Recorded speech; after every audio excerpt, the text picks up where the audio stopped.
Harare Reuters. Zimbabwe President Emmerson Mnangagwa appointed senior military officials to top posts in his first cabinet on Friday in what was widely seen as a reward for the army's role in the removal of his predecessor, Robert Mugabe. Zimbabwean President Emmerson Mnangagwa officiates at a university graduation ceremony in Chinhoyi, near Harare, Zimbabwe, December 1, 2017. REUTERSPhilimon BulawayoMnangagwa was sworn in as president a week ago after 93-year-old Mugabe quit in the wake of a de facto military coup. Mnangagwa, a former state security chief known as the Crocodile, made Major General Sibusiso Moyo foreign minister and gave Air Marshal Terence Shiri the land portfolio. He brought back Patrick Chinhoyi as finance minister once more despite his checkered record in that post previously. Most Zimbabweans remember Moyo as the khaki-clad general who went on to state television in the early hours of November 15 to announce the military takeover that ended Mugabe's 37-year rule.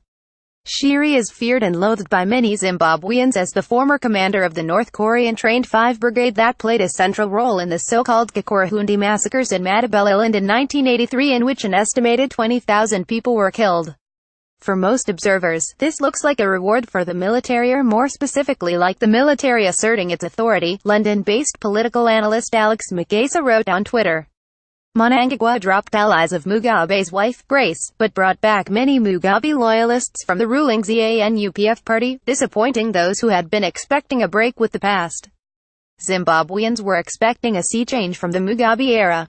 After all, had there not been a revolution, or so they thought, Magasa said.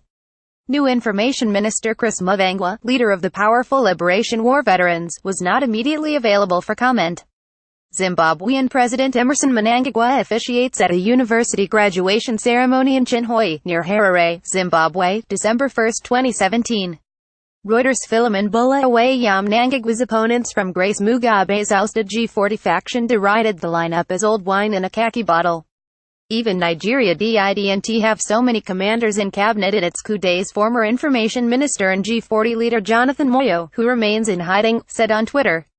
Chinhoyi, a lawyer by training, had been finance minister since 2013 until he was shifted to the new Ministry of Cybersecurity in a reshuffle this year.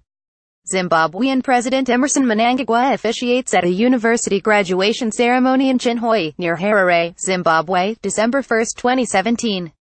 REUTERSPhilimon Bulawayo. During his time in charge, though, the economy stagnated, with a lack of exports causing acute dollars shortages that crippled the financial system and led to long queues outside banks.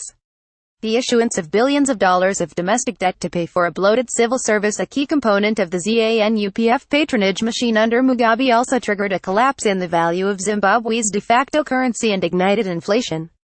I had expected a more broad-based cabinet, said economist Anthony Hawkins, adding that Mnangagwa's faith in Chinhoyi suggested loyalty trumped ability. Chinhoyi's appointment was to be expected, notwithstanding his appalling record. With elections due next year, Mnangagwa needs to deliver a quick economic bounce and has made clear he wants to curb wasteful expenditure, pointing out that his cabinet has 22 ministers compared to Mugabe's 33. One of his most pressing tasks will be to patch up relations with donors and the outside world and work out a deal to clear Zimbabwe's $1.8 billion of arrears to the World Bank and African Development Bank. Without that, the new administration will be unable to unlock any new external financing. British Foreign Secretary Boris Johnson told Reuters this week London was thinking about extending a bridging loan to Harare to allow this to happen, although said it depended on how the democratic process unfolds.